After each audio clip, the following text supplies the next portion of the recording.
Good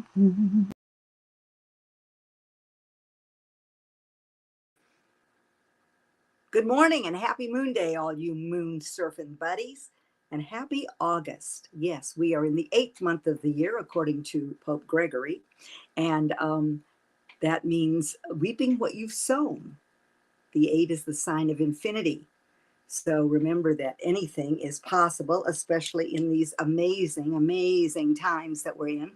And you might have been feeling a little bit of crazy going on as we come to the perfecting of the triple conjunction, the rare triple conjunction between Mars and the North Node and Uranus in Taurus. So I'm going to talk a little bit about that this morning.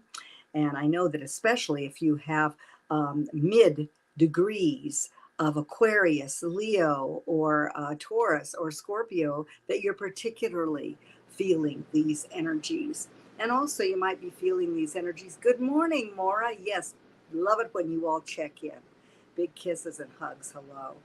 And the moon's in Virgo at the last degree. In 32 minutes, the moon will move into Libra. So at 10:32 a.m. Pacific Daylight Time, the moon moves into Libra, and we move from the mercurial kind of energy, Virgo's ruled by Mercury, to the energy of Venus. But in Libra, of course, it's Venus of the mind, the search for balance, for the ideal, to find win-win solutions and to cultivate teamwork. And it's more social than Virgo, but it has to do also, it reminds you to check in with how you're doing with your boundaries. It's going to be an ongoing theme as we move toward the full moon next week, next Thursday. And these energies that are in place now come to square Saturn plus a full moon. So Virgo, in these last few moments of the moon in Virgo at 29 degrees, it really reminds us that we need to make physical health, a physical health regimen, heart healthy during this cycle. So you might see what you have put out as far as your intentions go.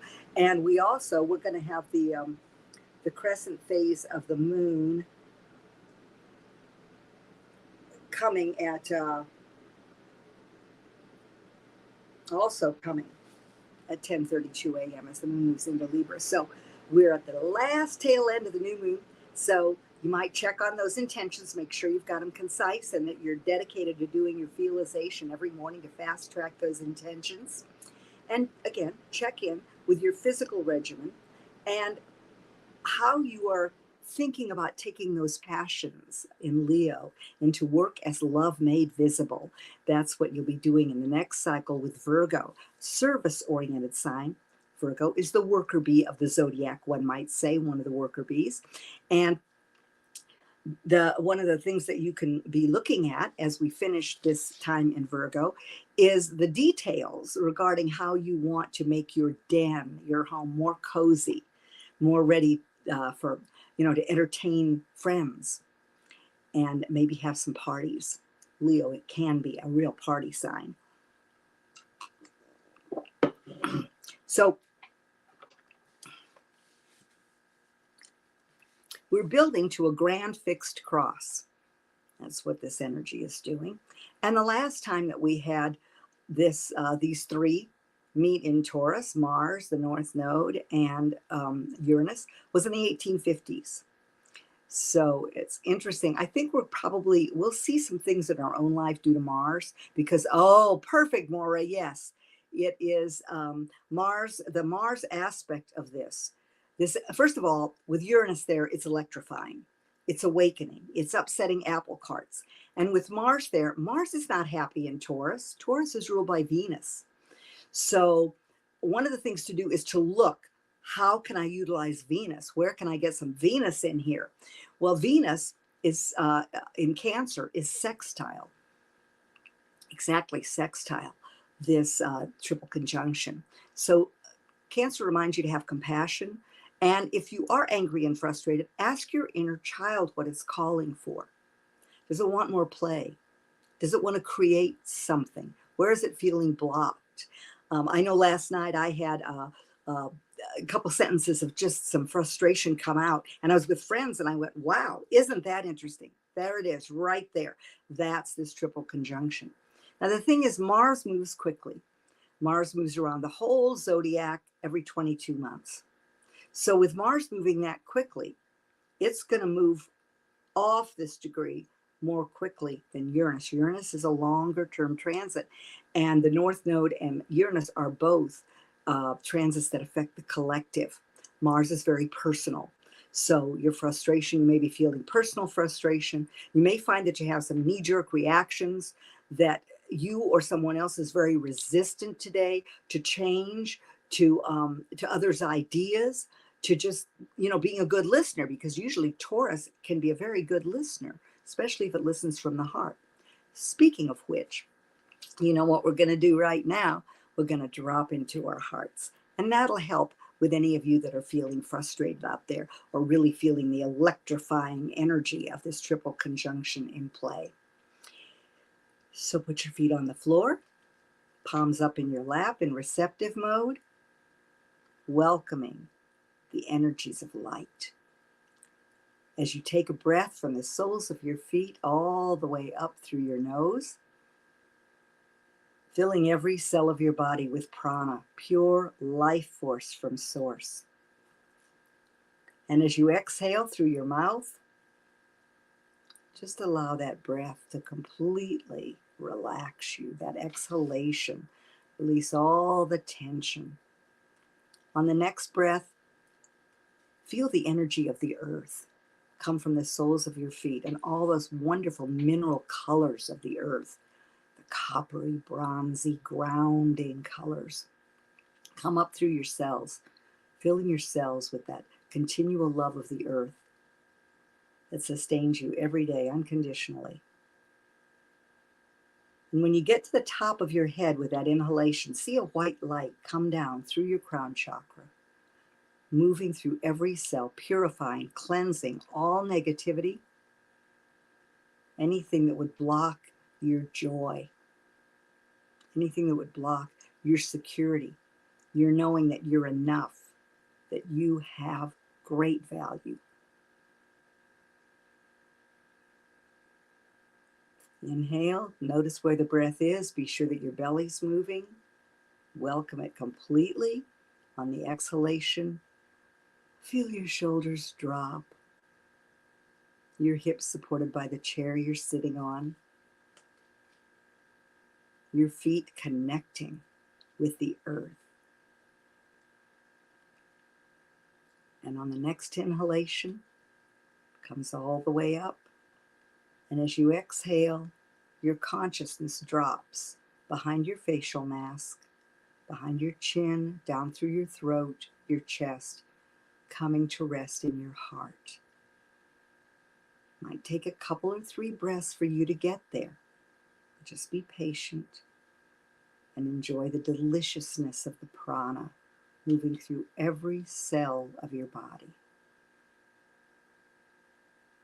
And on the next exhalation, as you drop into your heart, see a beautiful rose pink light fill your heart center. And then move on out to fill your whole body with self-love. Prime that pump, that beautiful pump that's your heart, with self-love. And on the next exhalation, as you drop into your heart, see that rose pink light move out through your skin, out into your auric field, and fill the room you're in with love. Love, love, love, your own love revolution. And if you're feeling a little out of sorts, have compassion for where you are right now. Remember, this is the cycle in Leo where we affirm that we love and accept all of ourselves as we are, right where we are right now. And just breathe in and out of your heart for a few breaths. Really feel yourself centered there. You'll know if you're there because you will be truly present. None of the niggling thoughts, no negativity, no past or future, just here in your heart, radiating the magnificence that you are.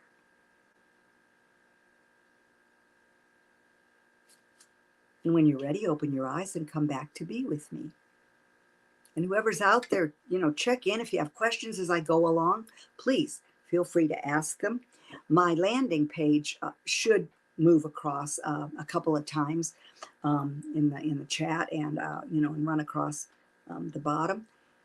So you can go there to book a session if you wish. I've got 3 different offerings there. And also there's a bit more about me, if you'd like to know more about me. Did I mention I'm Claudia Thompson? So, I don't think I did, but Claudia Thompson of Moon Powered Astrology. So if you think about, we've had a lot of, I don't know about you, but I'm in Southern California, and we have had a lot of electrical storms all around us. Las Vegas has had flooding. Some areas of Southern California have really gotten flooding. It's interesting. I live in Morongo Valley. We've got no rain at all, although it has been predicted every day, but we have certainly gotten a high dew point, very high for this season, which has made it very cloying and sticky and hot. I know for those of you who are on the East Coast, that I should not complain because I used to live in Florida and I know the humidity is very intense. But it's interesting that this is the water element, because as you think of the North Node in Taurus, of course, that means that the South Node in Scorpio is opposing that North Node, and Scorpio is a major water sign. So this brings us back, this triple conjunction. And as we move through the week and the moon will move from Libra, it will move into Scorpio later in the week. Good morning, Kat. Hi. And then, hi, Facebook user. Hello.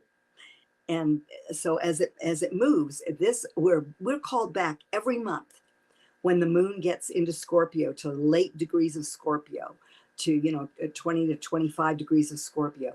That eclipse is kicked off again. It is with us. It's one of the overarching energies, just as the North Node, the South Node, and Uranus are overarching energies. Uranus takes 7 some odd years to move through a sign.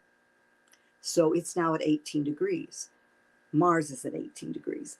Venus is at 18 degrees of Cancer. And so that is an angle that holds out a promise that if you will open your heart to yourself, use the heart drop several times, anytime you need it, always, but during this conjunction in particular. One of the examples that I've seen from several astrologers, one went back and mentioned how this triple conjunction was afoot when Alexander the Great went into the East. When he married the West, he married East and West. So that was big stuff. Another example is the last time this occurred in the 1850s. And at that time, there was a movement of people from outside of Kansas to populate Kansas to shift the vote so that they could continue slavery. And I mention that because you might see some hints of that going on now. We know that that voting seems to be just a shell game. And, states wanting to, be independent, and all of these issues play into this. And Uranus is the sign of awakening. It's the great awakener. It's the god of chaos. It's the upsetter of apple carts. And so you're being asked, what are you resisting awakening to? And it could be as simple as knowing that you need to connect with nature, or that you need to live a more eco-friendly life, and really feeling the resistance to that, or feeling frustration with the world that we live in. But Mars, being a personal planet, asks us what we will use our energy to promote as far as a more earth-connected world. After all, our bodies are gifts of the earth. And let's see. Oh, good, Maura. Yes, and actually, Maura mentioned that she felt a little bit nauseated. I woke up this morning, and this triple conjunction is exactly square my sun in Aquarius, and I woke up and I just didn't feel well, and I checked and I muscle tested, and it's like, no, you're fine. It's just your body, the universe within you, is resonating with these energies because Uranus is the ruler of Aquarius, of course, and so that also brings into play with Saturn in retrograde motion in Aquarius. It also brings into play the dance and the resistance to releasing the traditional, to releasing the old limitations of our traditional way of doing things and rules and government and all of the institutions that come out of antiquated belief systems, and how that is at odds with the revolution, the evolution of humanity that is being called forth now. So be sure to take a look to nurture yourself today. Go easy. And I would say that be gentle with yourself. Use the heart drop. Go easy. From now, past the full moon, which is not this Thursday, but next Thursday, the 11th. So, and we'll be talking about that next week. But just know that we're building toward that. And a grand fixed cross, it's just what it sounds like. It's like four directions, coming. It's like, a four-way stop sign, and everybody meeting in the middle of the intersection, right? And not really being able to hear what the other is saying. So it's really important that you open your internal message center, that you welcome your guides and your guardians and angels to help you navigate this once in several lifetimes conjunction that's going on.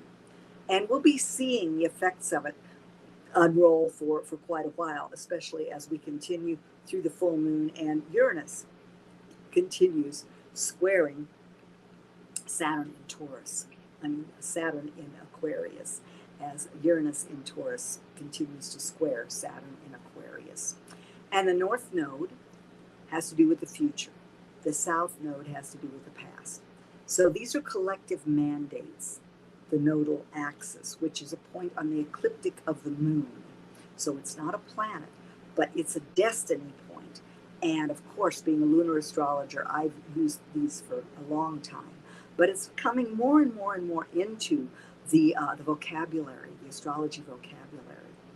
And each of you has a node, a North Node and a South Node, that really gives you a lot of clues to the energy that you're leaving behind, the comfort couch of your existence that you tend to fall back on, the old habits and patterns, but also some gifts to bring forward, as the North Node asks us always to move out of our comfort zone, to learn something new, to be open to learning something new. And of course, Mars will be moving from Taurus into Gemini, and at that point, learning will be up bigger for all of us. And that's going to be really important, because as Mars moves into Gemini, as we move into September and October, we'll be getting ready for a retrograde period of Mars in Gemini. So look at the messages that are coming up within you. Look at what's being illuminated and electrified in your life. You might find that you're running a lot of energy. Uranus has to do with the electromagnetic impulses moving through your nervous system. So breathing, grounding, you know what happens when lightning strikes, or when you have an ungrounded wire. And that's kind of the effect that this can have. And then it's really exacerbated with Mars there. So ground yourself. Take a breath, several breaths, and just know that this is going on. The world may try to continue as if, but you know that this leap in awakening, this quantum leap, is being fed by this triple conjunction. So just know that. And of course, one of the overarching themes that the North Node in Taurus brings to us is knowing you're enough, and really getting clear on your values so that you can live in alignment with your values. Your values determine your vision and the way that you walk that vision. So the whole time that the North Node's in Taurus, we're being asked to look at that. What do you truly need to be who you are? It also, of course, Taurus also has to do with currency and finances because, in the world that we currently live in, we do need money to live. It's the currency of the realm. But the currency that we're moving into is love. And this cycle in Leo asks you to focus on your own love revolution. And so if you remember, as we go through this triple conjunction and this week, to cultivate a generous heart and compassion for yourself and others, because you may be more aware of what, when something happens, you might go, oh yeah, I remember Claudia or someone else mentioned this triple conjunction. Take a look at your own chart and look for, for Taurus, Aquarius, Scorpio, and Leo, and see where these energies are impacting you, the areas of your life that are being lit up and electrified and moved forward in a quantum way by these energies.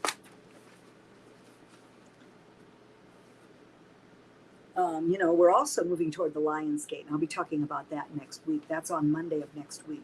And that's something that's really more recently in modern times come into our litany. But it's an 8-8, so it'll be 882022 that we have this year, and it has to do with Regulus, with one of the fixed stars. So I'll be talking about that. But this whole month, remember the reaping what you've sown and what you want to put energy into, because it reminds us of the law that what you give out comes back. So the more you can live from your heart, priming the pump of your own self-love, and then allowing it to just move out into your atmosphere. Just watch what happens to your magnetic field. It's amazing. And then to be in an 8-month, you can really speed up your manifestation, both positively and negatively. So, let's go for the positivity. Let's go for attracting and manifesting the highest. What's for our highest good and greatest joy. And remember to laugh. Go see a comedy, turn one on, smile whenever you can. Don't take yourself too seriously. After all, the whole cycle's ruled by the sun, and that reminds you to lighten up. You are the light of the world. You are certainly the light of your world, right? So be that lighthouse, shining light on your path and being a beacon of that beautiful, magnificent, heart-centered energy for yourself and for the world.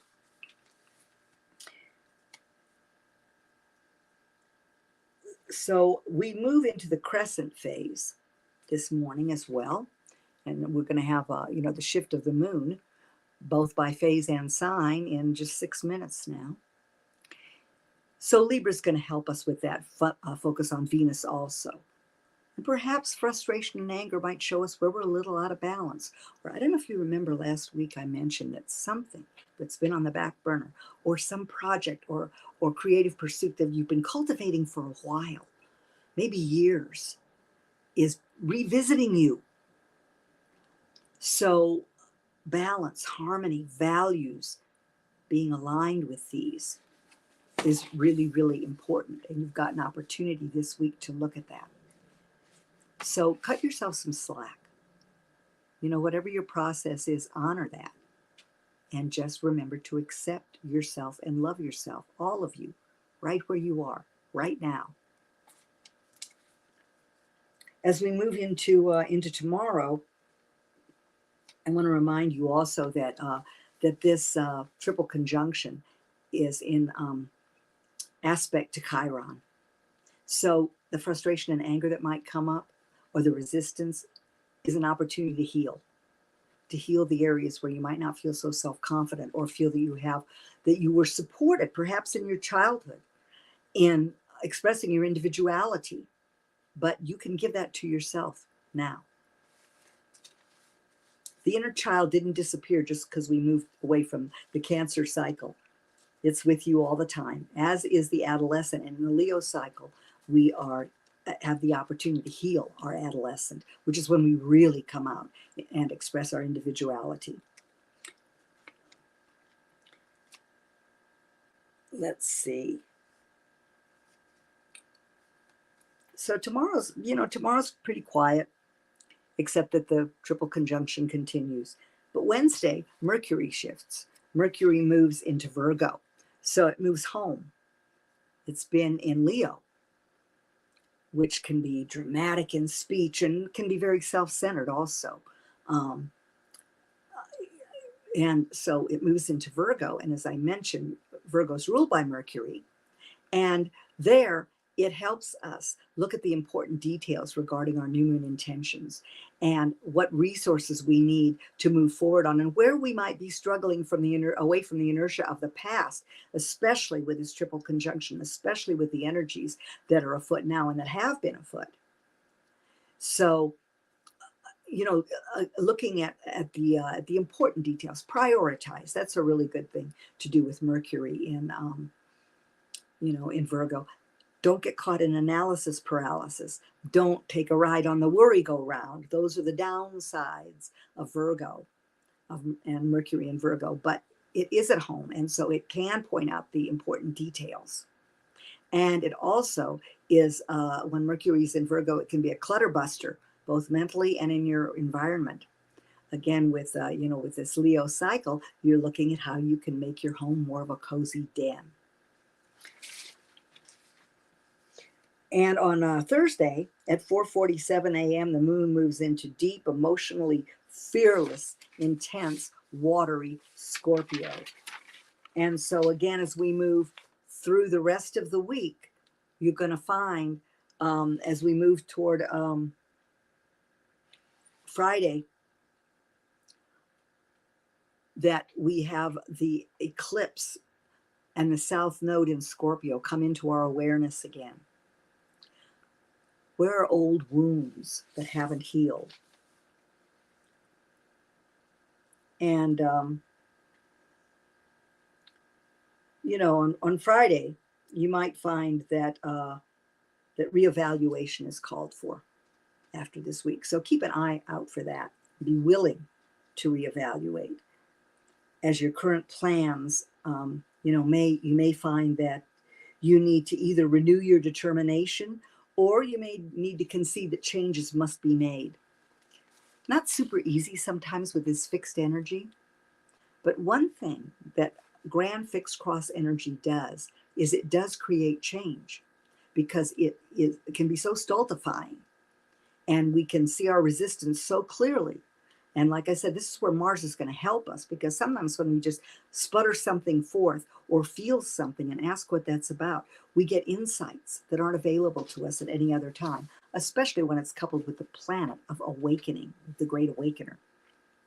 But just remember that, it can be a chaotic ride, and that, creativity comes out of chaos, right? So, yeah, don't take a thank you, Kat. Worry go round. Yes. I have to tell you that my father, who was a doctor of psychology, actually wrote a booklet fully illustrated with cartoons called The Worry Go Round. And so that's why I always remember that. He was born with the sun in Virgo, and I'm born with my ascendant in Virgo. So that's one of the things I've had to really learn in life, and my spiritual connection has solved that problem greatly, hopping off the worry-go-round. As we move, as the moon is opposite Uranus on Friday afternoon, so that urges you to free yourself from limitations. And again, you might find in the evening that anger and frustration can be revisited, but forgiveness. When the moon is in Scorpio, surrender and forgiveness are your two go-to tools. So I've mentioned Ho'oponopono before. Ho'oponopono, yeah. I'm sorry, please forgive me. Thank you, I love you. Just over and over again. YouTube, you can have it just play and play and play. You can target anybody, anything, yourself, It's so, so powerful. You'll be amazed. It's simple, but it's so, so powerful. And don't allow your brain, that thinkety think of the Mercury and Virgo, get in there and say, well, this doesn't make any sense. I'm sorry, please forgive me, especially if you feel you've been wronged and if you're resistant to releasing your perception of a situation or a person. But if you can just let that go, if you would rather be happy than right, if you'd rather love than withhold love and close your heart with judgment, then you can make big strides with Ho'oponopono. At 4:06 a.m. On Friday, we move into, on Saturday, we move into the first quarter moon. So the weekend will feel more action oriented. The first quarter tells you that 1 week of the waxing outward active building energy of the cycle is gone, and you must take action. The crescent phase is the time to move forward, or at least get your resources in order. Look at the calls you need to make, the things you need to put in place to move forward on your new moon intentions. And then over the weekend, the first quarter will say, well, it's time to take action, because there's only 1 week now until the full moon. And at that point, we enter the waning part of the cycle. And the outward active building, real engine underneath all that shifts. So on Saturday at 9:38 a.m., the moon moves into Sagittarius. And that's really lovely for the weekend. Unless the fieriness of Sagittarius gets out of control. So that's something to watch for. And also to remember, you get to watch when the moon's in Sagittarius health-wise, you get to watch where you might be overindulging, or in life where you might think that more is better. And it's not actually true. But the high side of Sagittarius is opportunity and expansion and joy and humor. And also it rules the hips. So taking a walk, and if it's just too hot, walk around your house or your apartment, or go out in the evening and take an evening walk and enjoy the sunset. That's one of the real high sides of Taurus. Taurus is all about acknowledging that you're in a physical body, that it's a gift from the earth, and being grateful for and appreciating your five senses. If the fact that you can see, that you can touch, that you can hear, really be grateful for those every day. And a great thing to do with this triple conjunction, if you're able to, get a massage or give yourself a massage. Really, really nurture yourself. Because the potential, as I mentioned, for awakening and quantum leaps is huge. It's wonderful. And then on Sunday, the energies promote new creative ventures. So that's another gift that the aspects of the Sagittarius will be making brings to you. So what opportunities are you going to create for yourself to love more? To allow yourself to move into that greater vision of yourself that is there. That's just waiting for you to make these quantum leaps. Sagittarius is the risk taker. So it always asks, where are you willing to take a risk? To break free from the constraints of the past, your resistance, the restrictions. To move forward grounded in your love of yourself and the earth, but moving forward to a new day. To being really all you can be, that magnificent, magnificent light that you are, radiant, shining a light on your path and out into the world. So that's it for this week. I love to hear from you. Like me, share me, check out my landing page. You can, you can comment on Facebook at Moon-Powered Astrology. This replay will be, I believe it comes up on Facebook, but it's also on my YouTube channel, Claudia Thompson, Moon-Powered Astrologer. And please go and subscribe, and don't let me be a well-kept secret. Hi, Shelley, thank you. And, spread the word. And, good, Maura. Spread the word and just have a wonderful, wonderful week. Go easy. Be easy with yourself. And love yourself more than you ever have before, more than you ever thought possible. It truly is the answer. I love you to the moon and way beyond.